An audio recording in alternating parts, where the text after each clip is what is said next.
Noah Basketball is our new presenting sponsor of our Coaching You podcast. Noah Basketball is a shot tracking and data company that has helped change how coaches and players perfect the game's most important skill, shooting. Noah is a data service provider that uses machine learning and the latest computer vision technology to provide real-time data and feedback to improve shooting accuracy and consistency for professional and amateur basketball players. Noah has now analyzed over 570 million shots from countless high school, hundreds of college teams, and 28 NBA franchises. The technology is simply amazing. Once the system has been installed, players will be able to get immediate feedback on their shooting arc, left and right positioning, depth, makes or misses, and makes the data available to players and coaches on your mobile device. For more information about how Noah can help your team, visit noahbasketball.com.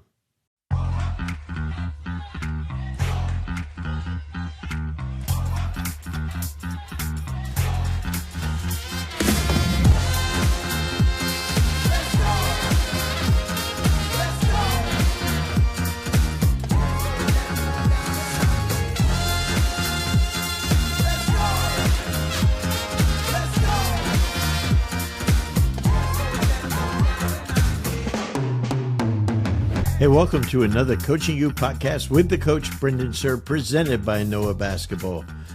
Today, Stephanie White, the new head coach of the Indiana Fever, Caitlin Clark's new coach, is going back home to go where she has been a member of their basketball organization for 25 years as a player, assistant coach, head coach, and now going to return as a head coach.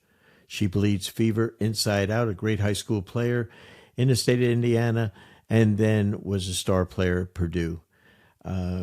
Stephanie White is one of the people that on the women's side that I've spent time with and I visited with. She is the best way to say it, as Debbie Antonelli and I like to discuss. Stephanie White can coach basketball at any level, men or women. She's that good a coach. And she was coach of the year a year ago in her first year with the Connecticut Sun, and this year had a terrific year. Each year, top 3 teams in the league. So I think the Indiana Fever made an incredible hire, getting her to come back and coach this strong nucleus. So I think you're really going to enjoy our conversation where she goes in depth on her philosophy. Also, Caitlin Clark, the player, generational talent, the great nucleus they have there, and her philosophy offensively and defensively, which I found to be flawless at any level, NBA level, college level. She is so bright as a coach, but her key is she's an unbelievable communicator. I think you're going to love listening to her. Before we go to break, I want to remind you of a promotional opportunity we have through Cyber Monday, a 25% discount on everything on our Coaching You Plus app, 475 plus coaching videos, 25% off on a monthly at $7.49 or the yearly $74.99. Take advantage of this incredible discount. Go to coachingyoulive.com/cyber and the code is cyber25. After a quick message from our sponsors and partners, we'll be back with the great Stephanie White. We're thrilled to have our longtime partners and friends at Dr. Dish Basketball on board as sponsors of the Coaching You podcast. Dr. Dish machines are undoubtedly the most user-friendly and advanced machines in the world of basketball today. Dr. Dish has completely revolutionized and reimagined the shooting machine to provide the best solution on the market. Join top programs around the world like Duke, North Carolina, Florida, and countless others and upgrade your shooting machine to Dr. Dish. Dr. Dish machines are the best way to increase purposeful reps in your program to get players better, faster, while tracking progress along the way. Dr. Dish provides so much more than just your standard shooting machines with custom training, pro trainers, and coaches on demand, real-time and detailed analytics, and top-of-the-line drills and workouts. If you're looking to take your program to the next level, look no further than Dr. Dish for the best basketball training machine in the world. If you have an old machine that's just collecting dust in your gym, did you know that you can trade that in to Dr. Dish for up to $1,500 off and get a new dish? Make sure to give our friends at Dr. Dish a follow at Dr. Dish B-Ball on Twitter and Instagram for great daily drills, workouts, tips, and inspiration. Or contact us at drdishbasketball.com. Don't forget to mention Coaching You or our podcast for $300 off your purchase. Coaches, are you looking to take your game preparation to the next level? Then Fast Model Sports is the perfect coaching software for you. With FastDraw, build an organized library of plays and drills and create professional playbooks to share with your players and staff. You can also download over 9,500 free plays and drills from our Playbank directly to your FastDraw account. Looking for a better way to build your scouting reports and want to include video? With FastScout, build custom scouting report templates to prepare your team best for each individual opponent. Plus, did you know with the latest updates from Fast Model Sports, you can now include video with your FastScout reports and share with your coaches and staff all within the FastScout mobile app. The combination of FastDraw and FastScout is by far the best way for you and your coaches to create winning game strategies and effectively communicate them to your team. Over 10,000 high school and youth coaches trust Fast Model Sports products to help their teams reach their goals. To order, go to fastmodelsports.com. Use code COACHINGU15 to get 15% off any FastDraw or FastScout products. Remember, go to fastmodelsports.com. Use code COACHINGU15 to get 15% off any FastDraw and FastScout products. So excited to have my guest, Stephanie White, new head coach of the Indiana Fever. Welcome home, my lady. Thank you. So exciting. 3 weeks ago, as we're recording this, you got hired. A funny week for you to actually sever from a place you'd been at for 2 years, had top 3 team in the league, and then in essence work out to separate yourself and then go back to a place where you played as a player and coached. I know when we work in coaching during the year, it's not, things happen that you just don't expect. And this was very unexpected, I'm sure. It was, certainly I never thought that my journey would bring me back to Indiana and to the Indiana Fever. But oftentimes things happen for a reason, right? The stars align perfectly. And to be able to come back to a franchise that I love, a franchise that is really a part of my DNA. I mean, I was a part of the first team that the Indiana Fever ever had as a player, really grew up in that organization as a player and grew up in that organization as a coach, working for my mentor Lynn Dunn. And then being able to be the first former player to coach their team that they played on. There's so much history there. Working with a great organization like Pacer Sports and Entertainment, the Simon family, and Kelly Krauskopf coming back to the Indiana Fever. Just everything aligned perfectly. And I'm just really, really fortunate to be able to have this second opportunity. When you get a new coaching job, rarely do you get to take over good teams. A lot of times there's, they say, here you go, rebuild it, which happens often. They usually let a coach go. They didn't have success and stuff like that. But you have a good foundation with 3, not that the other gals aren't, but 3 women that are really, really, and they're young players that are really good as foundation. How exciting is that, obviously?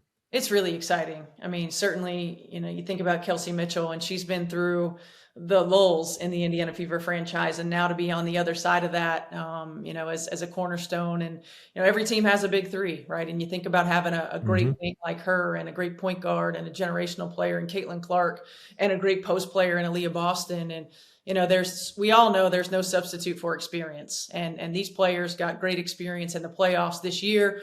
They're all hungry to grow and hungry to improve and hungry to be coached and hungry to win.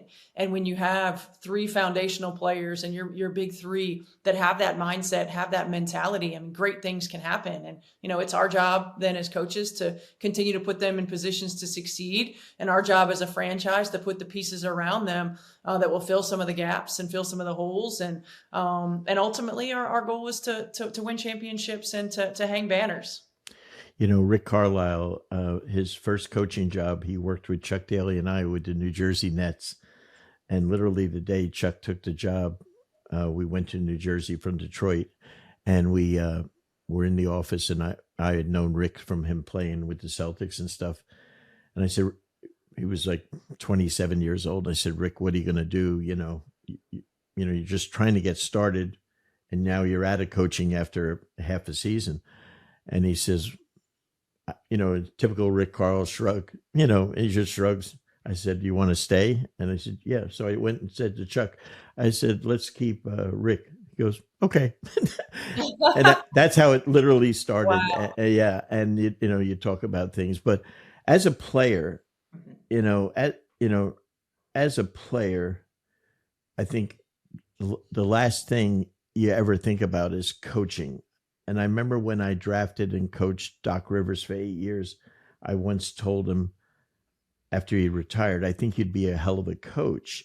And I said, you have all the qualities of coaching that make up a really good coach. And he told me to go F myself. Okay. Because the last thing he wanted to be was a coach. He played for Fratello and Larry Brown and Pat Riley.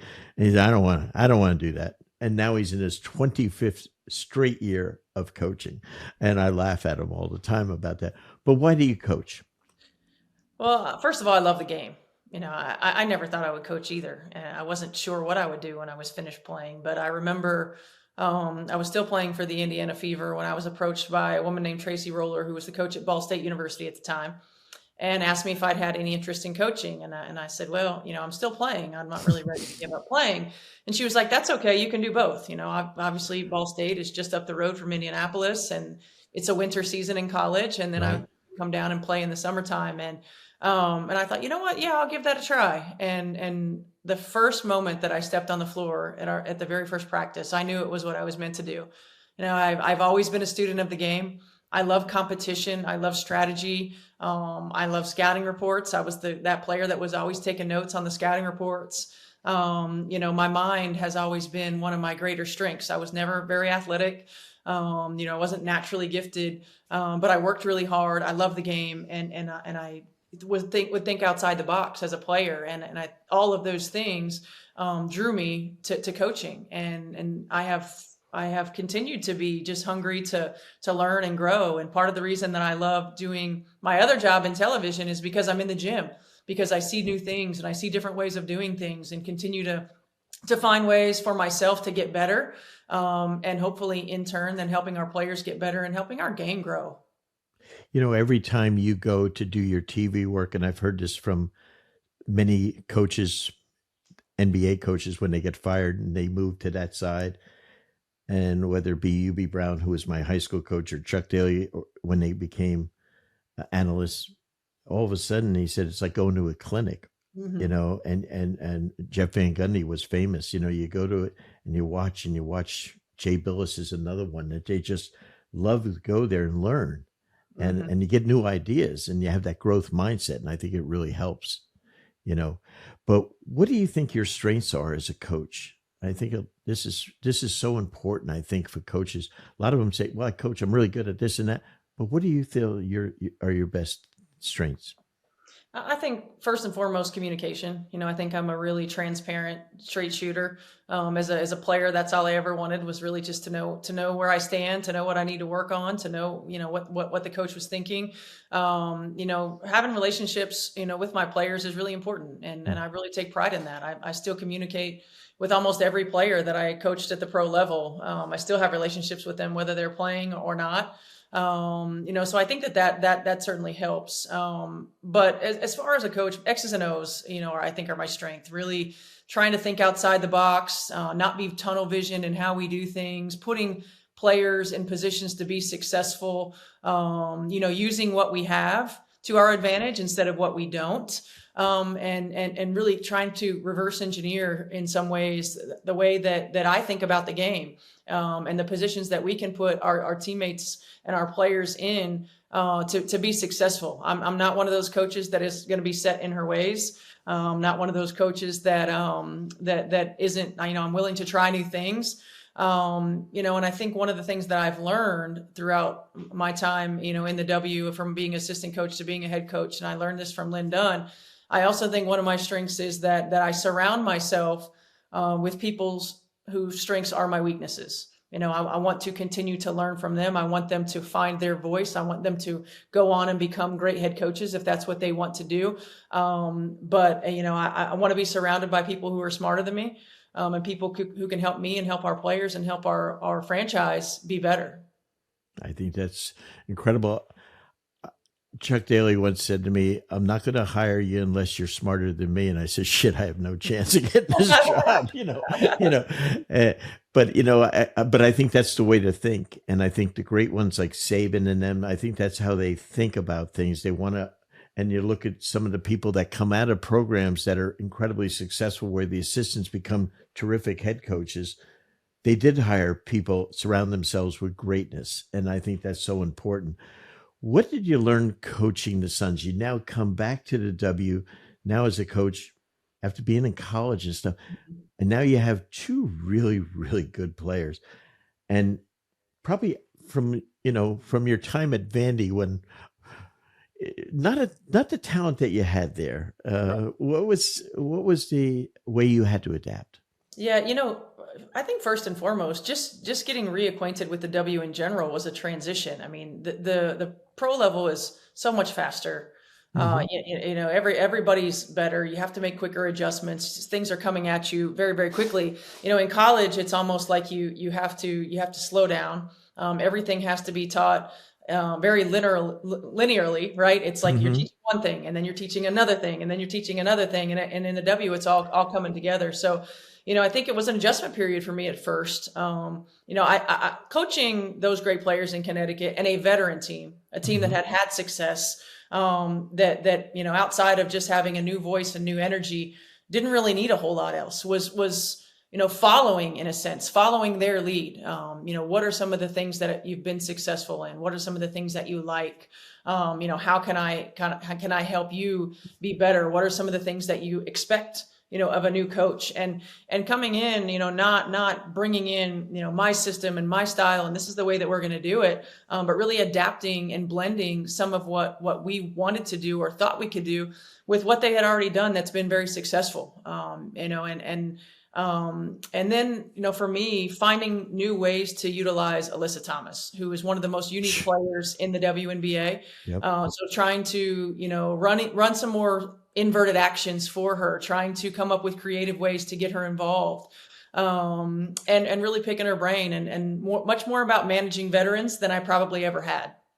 Yeah, I remember, I think that's the key, is when you go and coach different teams, you really have to say, okay, what do I have to do? What's important? And I remember when I joined the Pistons, I literally joined them, after 20 plus games. Their assistant coach, Dick Versace, became the head coach of the Indiana Pacers, actually. And I was like the GM of the Atlanta Hawks. And Chuck said, who I'd known since I was literally 14 years old, said, "Why don't you come here and be my top assistant, and then you can take over for me when I leave. Or if you want, you can be the GM, because our GM's really old." I said, "Okay, sounds good." And I walked out in January and went there, and I went to do my first scout with Joe Dumars, Isaiah Thomas in the backcourt, Bill Lambier, Rodman, those guys. And working for UB Brown and for Fratello, we went and we taught, and everything we taught, we told them what to do.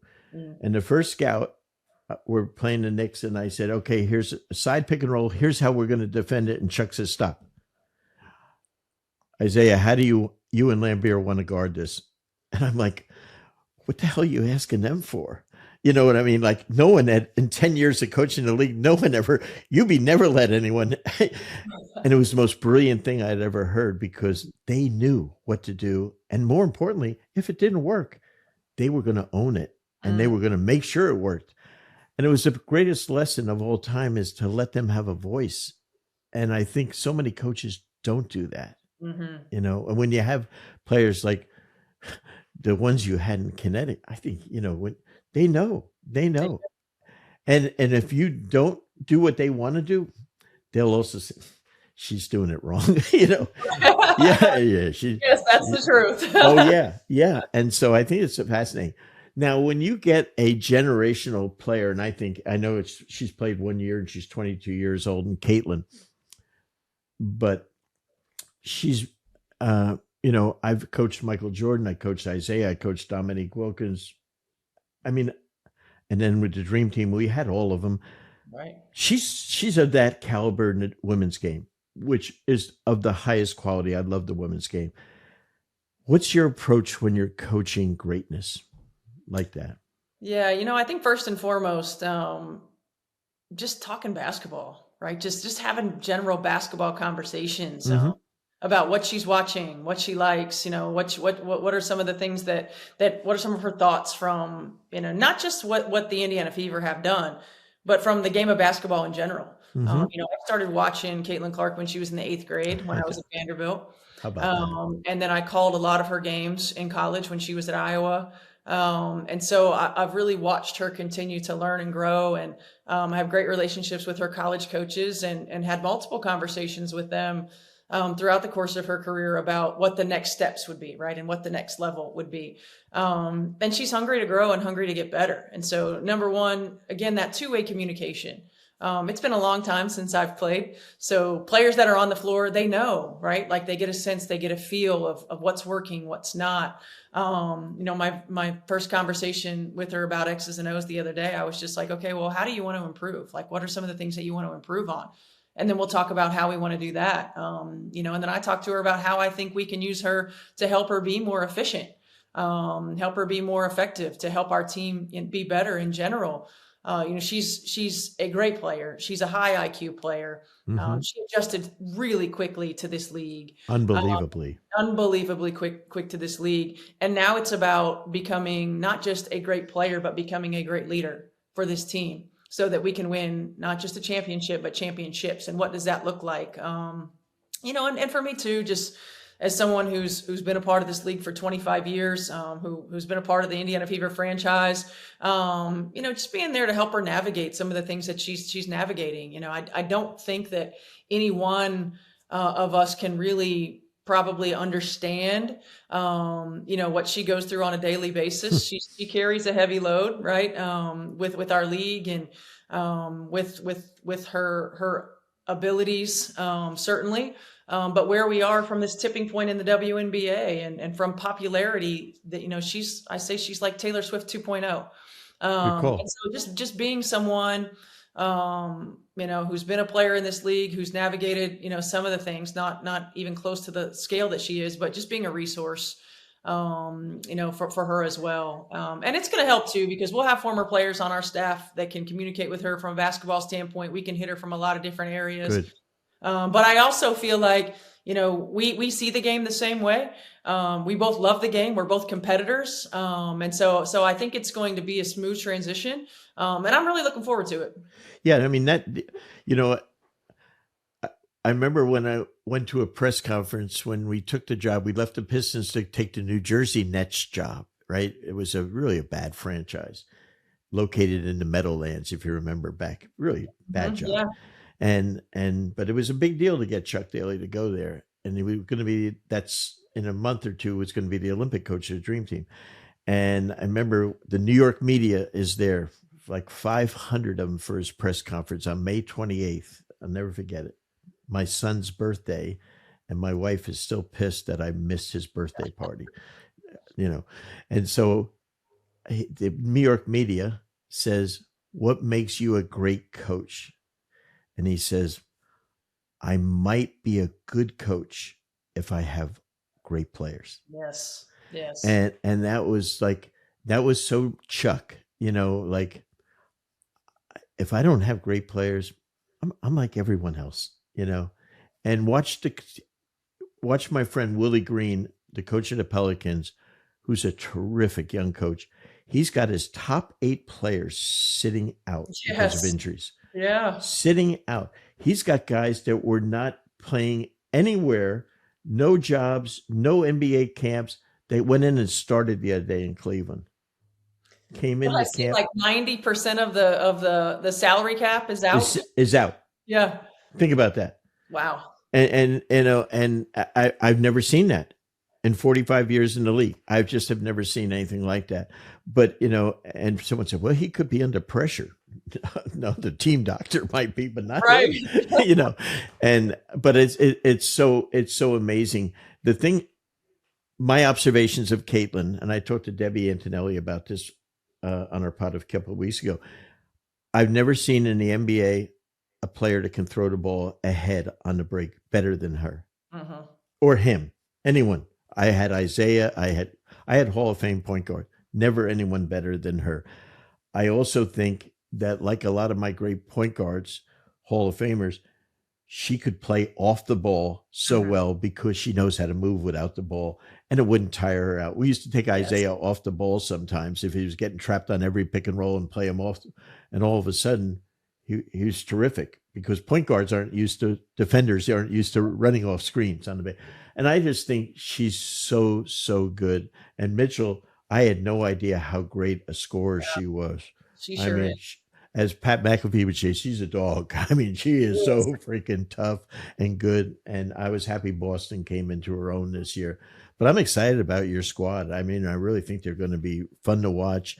One of the things I wanted to ask you, offensively, philosophy-wise, in general, how do you like to play? Because we have so many women coaches. We're in our podcasts are in over 150 countries now, Stephanie.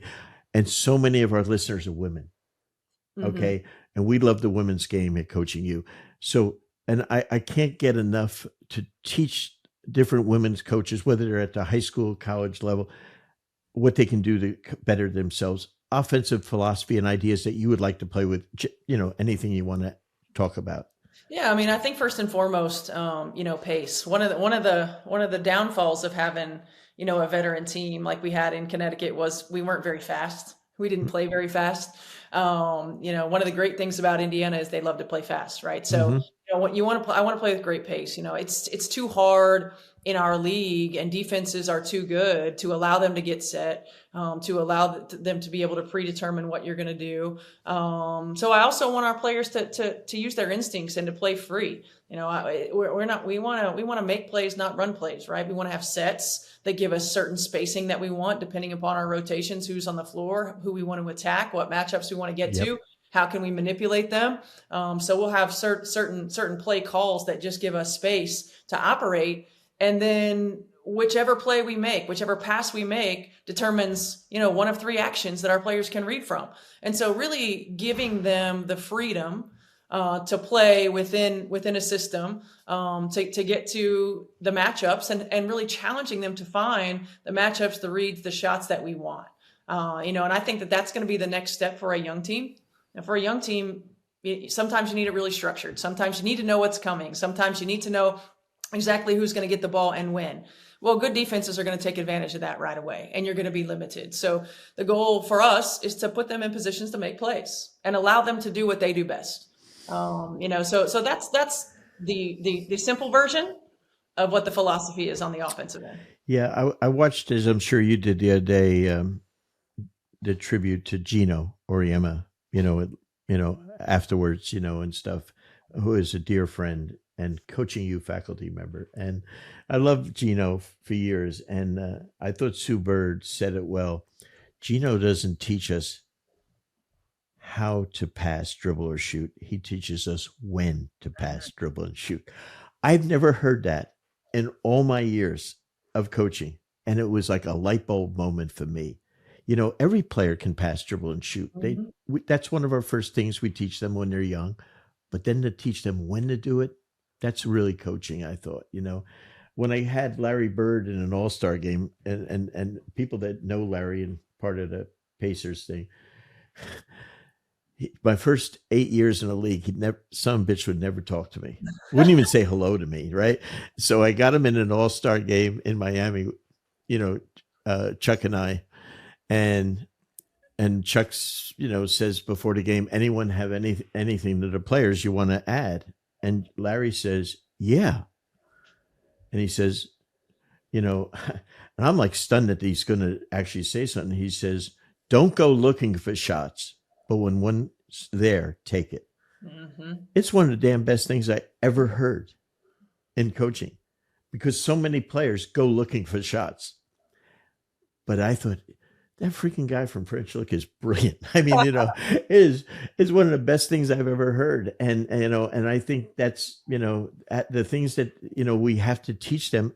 Mm-hmm. What you're saying to them of teaching them three, it's really hard to do because you almost have to deprogram them. You do. Yeah. Yes.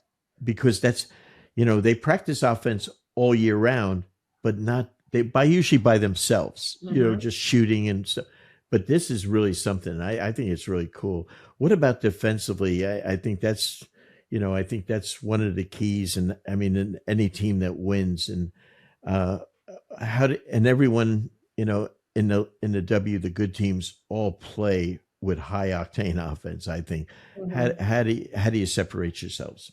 Yeah, I think defensively, this is going to be a growth area for our team. Certainly with Indiana, we weren't the worst, but we were in the bottom. And it was a strength of ours in Connecticut, and right. Mostly because it was a strength of Alyssa Thomas, and she's been the identity of the Connecticut Sun for so long. I think first and foremost, it's a mindset. You've got to be committed to it. And so establishing that this is going to be a part of our DNA and a part of who we are right away and is going to be important. We want to be disruptive, but not in a way that gets us out of position. I mean, certainly we got to play to our personnel, what we have. We've got high IQ players. We've got versatility, so we can do a lot of different things in terms of our coverages. But I've changed my philosophy a little bit on the defensive end of the floor. In terms of, I use a lot more analytics now. Like we're showing players how to get teams to take the shots we want them to take, right? Like, let's not give them the ones that they want. Let's force them into the tough shots that we want them to take, or the people on the floor that we want taking the shots. Yeah. It's a little bit easier sometimes for players to buy into the percentages, right? To buy into what you can see, to buy into the tangible aspects of why we're playing the way that we're playing, as opposed to, okay, we're going to down them on the on-ball screen. Or why are we going to down them on the on-ball screen? Well, we don't want them to have, 3 different ways that they can come off, or, top block the pin downs, or why are we top blocking the pin downs? Because There's a lot of why. And so we're giving them that to start. Okay, like, this is the first way that we're going to play it because of this, and because the numbers indicate that this is an advantageous way for us to play it, right? And then this would be the second way, and this would be the third way. But buying into doing the individual things that it takes. First and foremost, communication. You can't say that you want to win if you're not willing to communicate. Positioning, activity level. Those are the foundational aspects of playing good defense. Low man wins, being in a stance. I mean, how many times do we come down and you see players that are just standing straight up, and it's no wonder they're getting beat on straight line drives. So the foundational level of things that are absolutely non-negotiables. And then buying into, okay, well, we've got to give some things up because good offense beats good defense. We know that. We're going to give some things up. So what are we willing to give up? And then let's start working on attacking those areas on the defensive end of the floor. Stephanie, how many days? Because the one thing that people, except insiders, really didn't point out, and is Caitlin and every college player last year, Angel, Cardoza, and them, they had to come right from college to play, which is insanity, right? But we've always had to do that in the W because we're playing off season. But how many days of training camp do you guys have? Well, this year was the first year that we actually had an entire roster for all of training camp. And we had about 2 weeks, but we had 2 exhibition games in there. Yeah. And because of a prioritization rule that the WNBA implemented, all the players who were going to start the season had to be at training camp on the first day. Typically, Brendan, we've had players who have come in the first week or second week of the season from Europe. Any training camp, our own players, yeah. So it was nice to have a couple of weeks to build a foundation while we were working on certainly solidifying the roster. And that's going to be important for us this year in Indiana because we're going to be a new staff. we're not going to reinvent the wheel, certainly, but we're going to do some things differently. So having that opportunity to have our entire team there and really dive in to how we want to do things is going to be important. I think that's 2 weeks is, I mean, I think as you remember in college, men and women, they start practicing in June. Yes. It's a freaking joke. And then they'll start in November, and I'll see a college go to a practice and they'll say, "Oh, we haven't been able to get in our effing zone offense yet." I said, "What the hell have you been doing since June?" Right.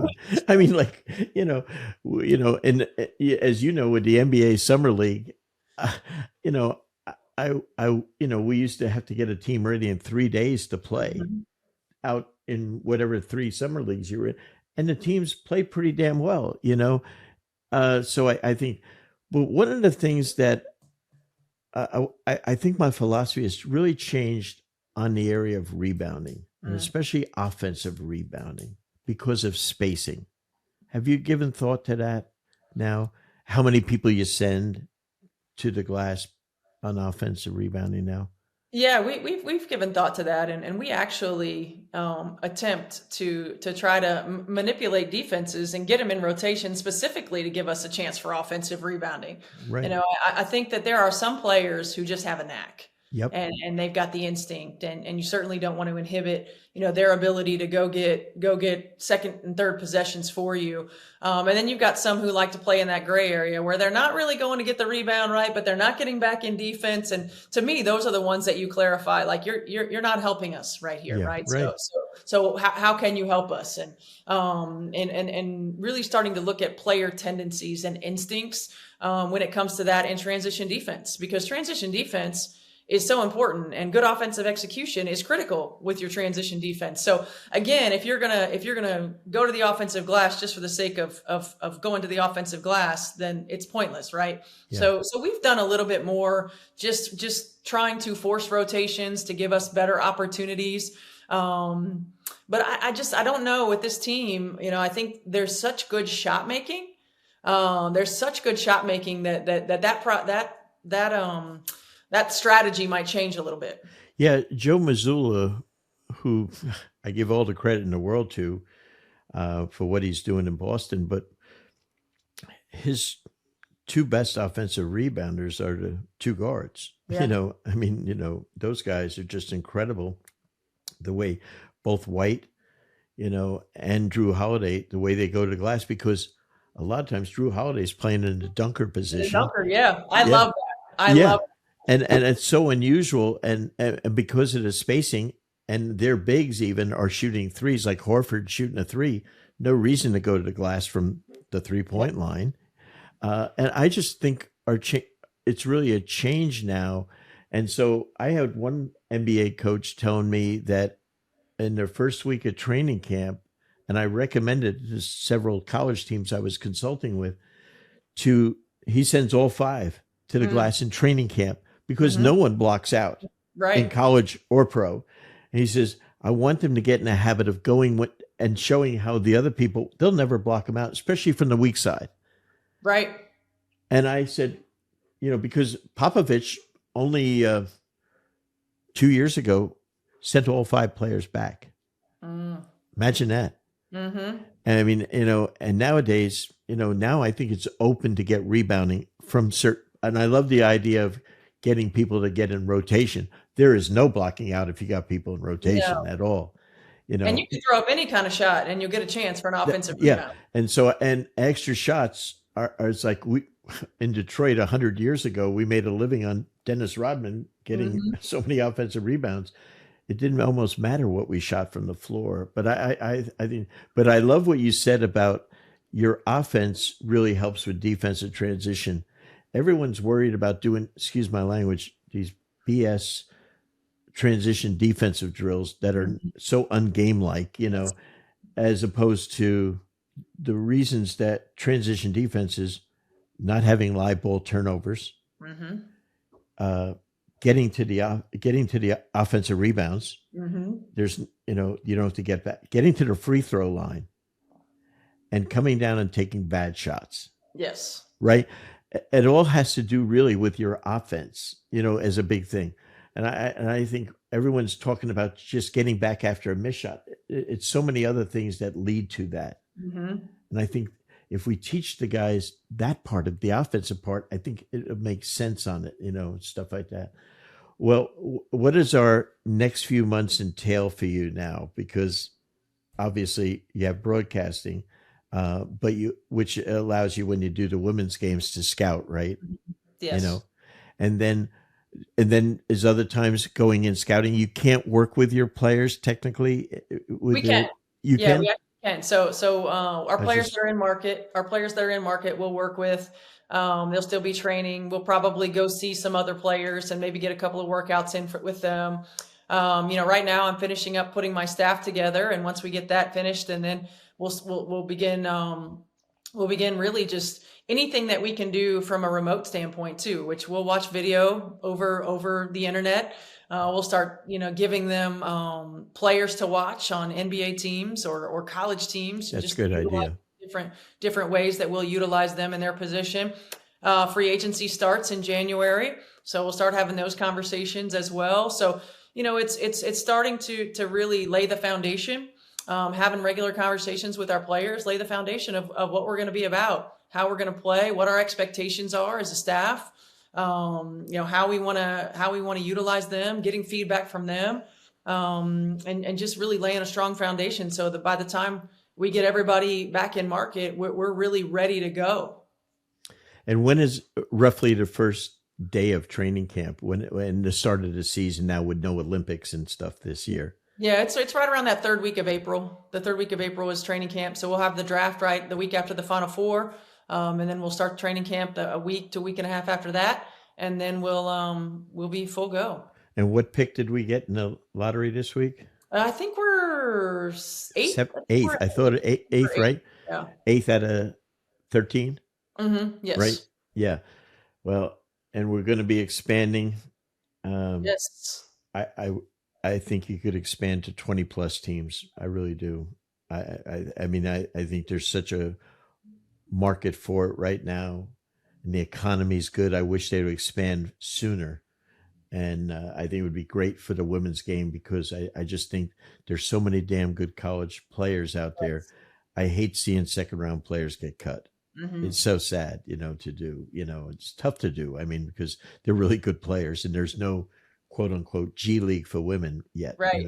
And that's something we need also. But Stephanie, I am so excited for you.